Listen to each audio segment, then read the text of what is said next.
tudo bem? Eu sou a professora doutora Nelly Souza, essa é a disciplina de Princípios da Neurociência e nós estamos na nossa segunda unidade. Na primeira unidade, nós vimos, de uma forma bastante breve, o histórico da neurociência e seus grandes marcos. Nesta unidade, nós vamos aprender as diferentes abordagens do estudo do sistema nervoso. Então, vamos lá. Eu começo com vocês retomando o conceito de neurociência, mas agora o que é proposto por Cosenza e Guerra. Bom, o que eles nos dizem? Eles nos dizem o seguinte: a neurociência engloba os estudos dos neurônios e suas moléculas constituintes, bem como os demais órgãos e estruturas do sistema nervoso, com suas funções específicas e sua relação com a cognição e o comportamento como resultantes desta estrutura. Bom, por que eu trouxe esse conceito? Primeiro, para a gente lembrar que a neurociência engloba diferentes estudos. Segundo, para a gente entender que existem muitas maneiras da gente abordar o sistema nervoso. Então, ao longo do curso, nas diferentes disciplinas, nos diferentes textos, vocês vão encontrar diferentes abordagens. E todas elas estão corretas. Mas, na prática, às vezes a gente fica um pouco confuso, né? Mas ele está falando de sistema nervoso autônomo? Ele está falando de sistema nervoso central? Como assim? E ele está falando do ponto de vista funcional? Às vezes a gente acaba realmente ficando um pouco perdido. Como essa disciplina é uma disciplina básica, introdutória, eu trouxe para vocês alguns critérios que nós utilizamos para estudar o sistema nervoso, ok? Então, a forma de abordar o sistema nervoso vai depender do parâmetro ou critério adotado. Ou seja, o que eu estou estudando, o que eu quero olhar, o que eu quero entender. Então, segundo critérios anatômicos, o sistema nervoso pode ser dividido em dois grandes contingentes. Esse aqui é o mais básico, isso a gente já conhece de certa forma, a gente já ouviu falar, né? Que é o sistema nervoso central e o sistema nervoso periférico. Quando eu falo do sistema nervoso central, ele é formado pelo encéfalo e pela medula espinhal. O encéfalo compreende o cérebro e o cerebelo e o tronco encefálico. É importante para nós porque em alguns momentos nós vamos encontrar nos textos cérebro, em outros momentos nós vamos encontrar o termo encéfalo. Os dois estão certos, só que o encéfalo é um conjunto e dentro do conjunto encefálico nós temos também o cérebro.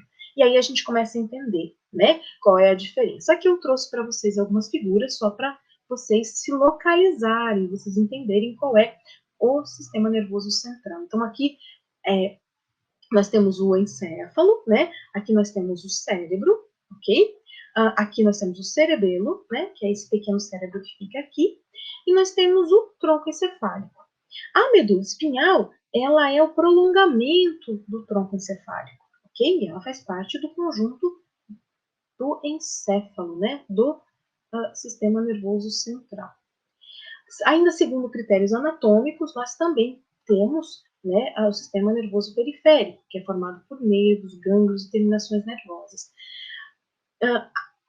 Todas aquelas ramificações que saem da medula e irrigam o nosso corpo e fazem com que o nosso cérebro tenha relação, né, tenha ligação, tenha conversa, comunicação lá com o meu dedinho do pé. Tudo isso é feito pelo sistema nervoso periférico. Fica um pouco mais fácil da gente entender. Mas tem uma outra abordagem. E aí é interessante da gente conceituar dois termos. É possível estudar o sistema nervoso tanto do ponto de vista ontogenético quanto filogenético. Ontogenético quer dizer os marcos do desenvolvimento individual, né? Então, no nosso caso, seria assim: estudar o cérebro do ponto de vista ontogenético significa estudar o neurodesenvolvimento, né, da gestação até a maturidade, vamos dizer assim. Conhecer os marcos do neurodesenvolvimento significa entender quais etapas, quais são as etapas que o cérebro passa para chegar, né, no nível cortical, no nível cognitivo que nós estamos agora, entendendo as diferentes fases, intraútero, pós-natal, infância, adolescência, depois a maturidade, depois o envelhecimento. Isso é ontogenético ao longo desse ciclo de vida. Então, existe sim uma abordagem em que nós estudamos o nível de desenvolvimento. Mas existe também o nível filogenético, ou a abordagem filogenética. A abordagem filogenética significa o que nós temos em comum com outras espécies.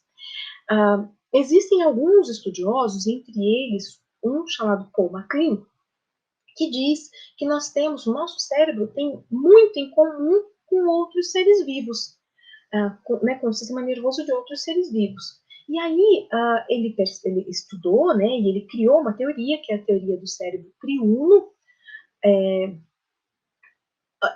ou do cérebro triplo, né, e ele diz o seguinte, que em termos filogenéticos, o homem, né, o ser humano, ele tem dentro do seu sistema nervoso resquícios filogenéticos do cérebro de outras espécies, de outras etapas evolutivas. E olha que interessante.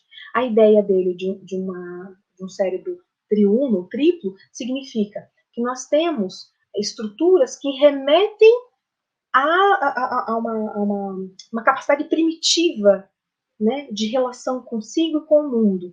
Que nós temos estruturas na sequência, né, como se fosse uma grande cebola com várias camadas, nós temos uma outra camada, que seria o cérebro intermediário. E nesse cérebro intermediário, nós teríamos acesso, né, nós teríamos estruturas nervosas relacionadas à emoção e ao controle das emoções.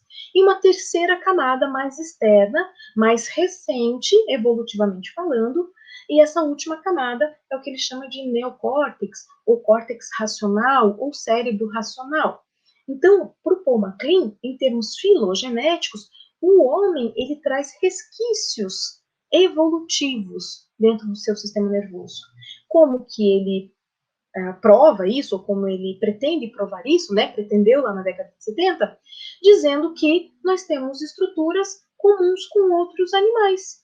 Então, nós teríamos o cérebro primitivo, que seria muito a nossa parte interna, né, do cérebro, ela é muito parecida com o cérebro dos répteis, né?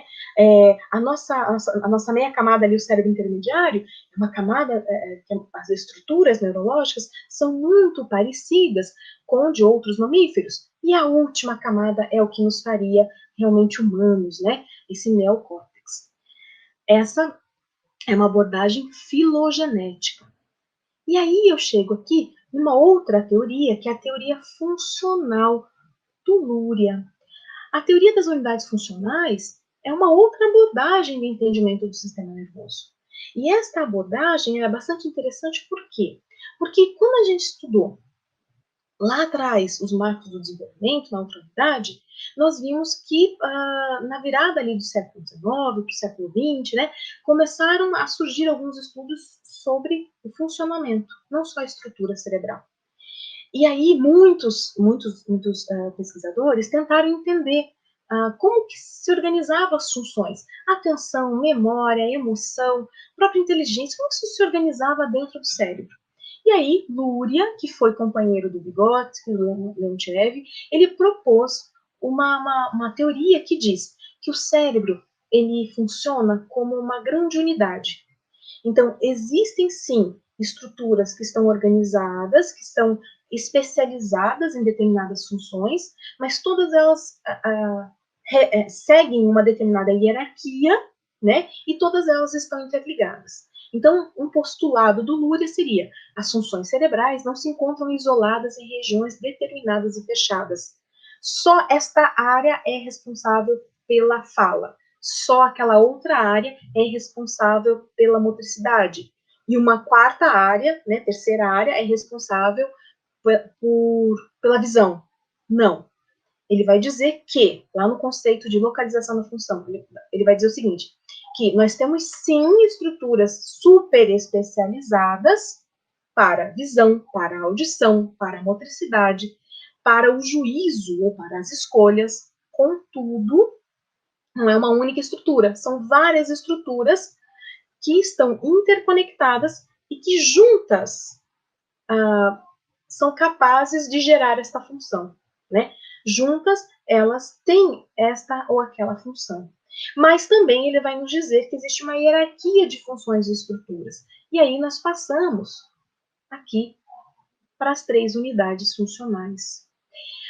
O que ele vai nos dizer? Ele vai nos dizer o seguinte, que existem estruturas que são responsáveis por acordar o cérebro, nós temos estruturas que são responsáveis por processar as informações que chegaram, e nós temos estruturas que são responsáveis por organizar tudo aquilo que foi processado e transformar isso numa escolha, numa atividade, numa ação. Bom, aqui fica um destaque, a provocação e o convite para que vocês voltem ao texto, leiam um pouco mais sobre essas 3 unidades funcionais, mas também pesquisem além do texto. A teoria funcional do Luria, ela é extremamente interessante, vale a pena vocês conhecerem. Bom, eu encerro este módulo dizendo o seguinte: a chave filosófica da ciência neural moderna é que todo comportamento é um reflexo da função cerebral.